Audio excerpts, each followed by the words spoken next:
Welcome to week 2 of the Open. We've got 200 reps to squeeze in to 10 minutes, and your movements are a moderate deadlift for some of us.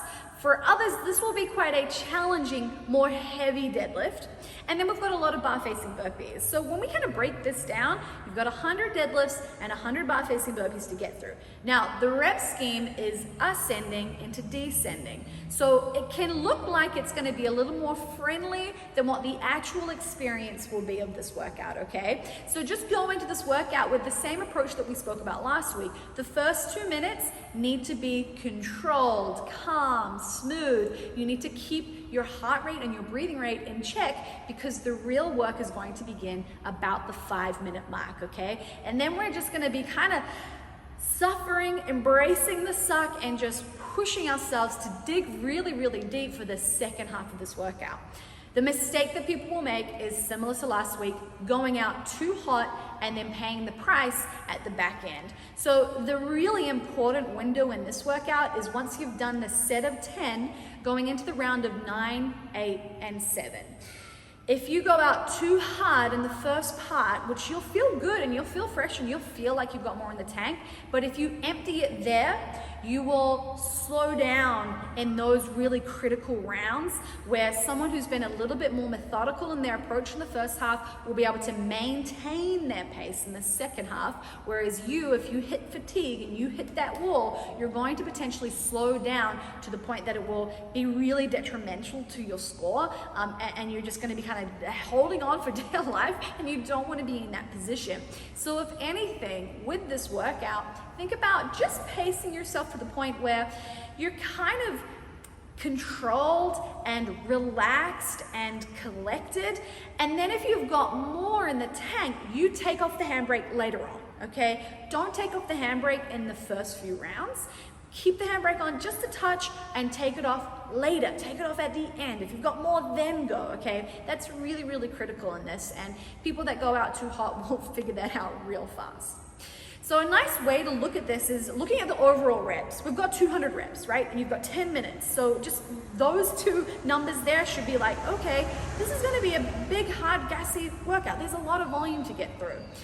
If you had to do 100 deadlifts and 100 burpees and you had 10 minutes, the approach and the pace that you take overall would probably be different to what we can get kind of lulled into the sense of like, okay, well, 1 to 5, I can go pretty fast for that, right? It kind of tricks us into thinking like, I'll move really quickly and my speed, I'll make up extra time for later on.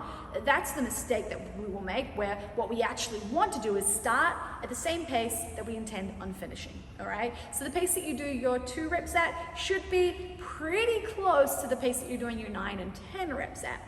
So if you were to do, let's say, a 10-minute EMOM of 10 deadlifts and 10 bar-facing burpees, how would you approach that? What kind of strategy, what kind of pace, what kind of like heart rate and breathing rate would you want to be able to get through that, okay? Because I can tell you right now, if you've got a 10-minute EMOM of 10 and 10, which is gonna take you to the same number of reps that we have to get through in 22.2, you are not going to sprint the first round. So that first minute, do not sprint it. Rounds 1 to 5 should take you a minute 30 at least. If you go faster than that, I think most of us, unless you're Justin Medeiros, are going to potentially have that slow them down later down the track, okay? So ideally, we probably wanna be in the round of 10. Gentlemen, probably around the 5-minute mark.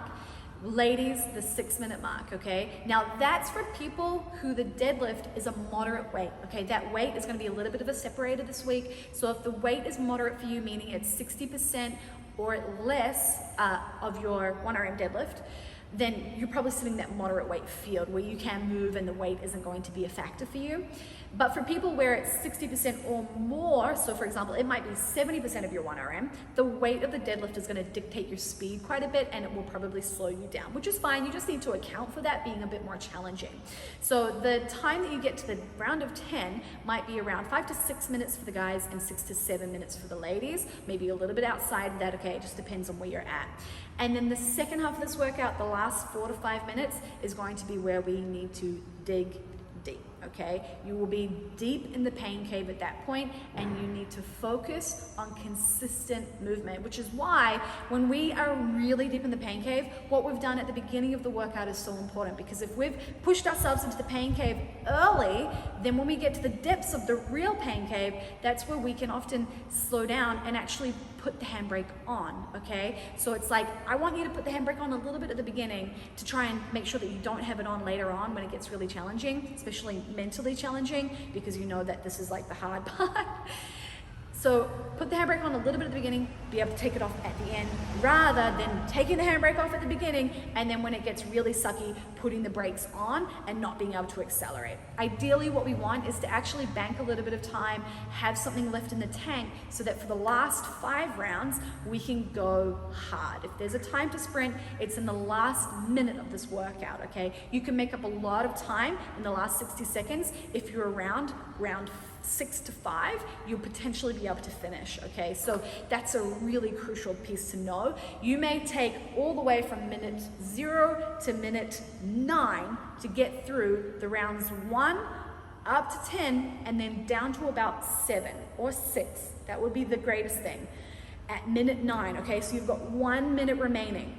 In the final minute, you will potentially be able to complete the rounds of 5 down to 1 and finish this workout, okay? So that has to be a big push at the end where you empty the tank.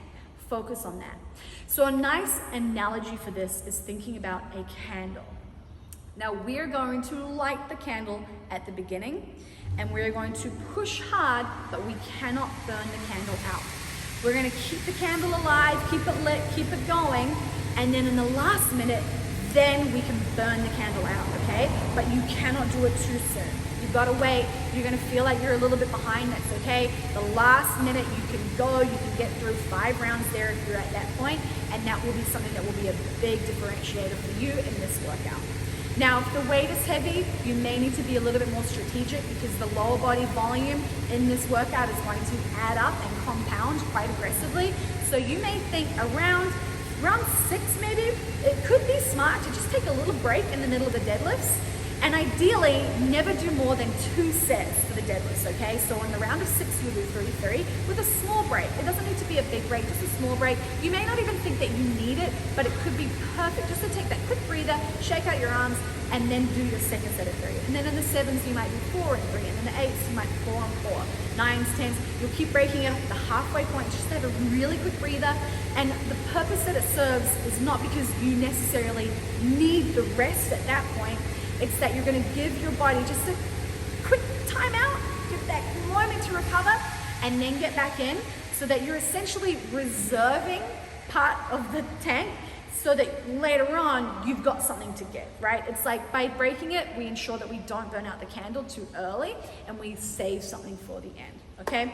So those are my tips in terms of approaching the overall workout. Do not underestimate this workout. Do not overestimate your ability. Anytime that we go into a workout expecting ourselves to crush it and to be really easy, simply by means of us thinking it's gonna be okay, the reality will slap us in the face hard. So go into it just expecting it to be quite challenging. Even if you feel confident in your ability, know that it's still going to be hard no matter how good you are. Even if you're the best athlete in the world, this will still make you suffer, okay? No one is exempt from suffering. So just go into it expecting it to hurt, and that's okay. That's part of this. That's the test, right? We are literally here to test hurting and how much we can suffer. And so part of this experience is just leaning into it, embrace it, know that it comes with the territory.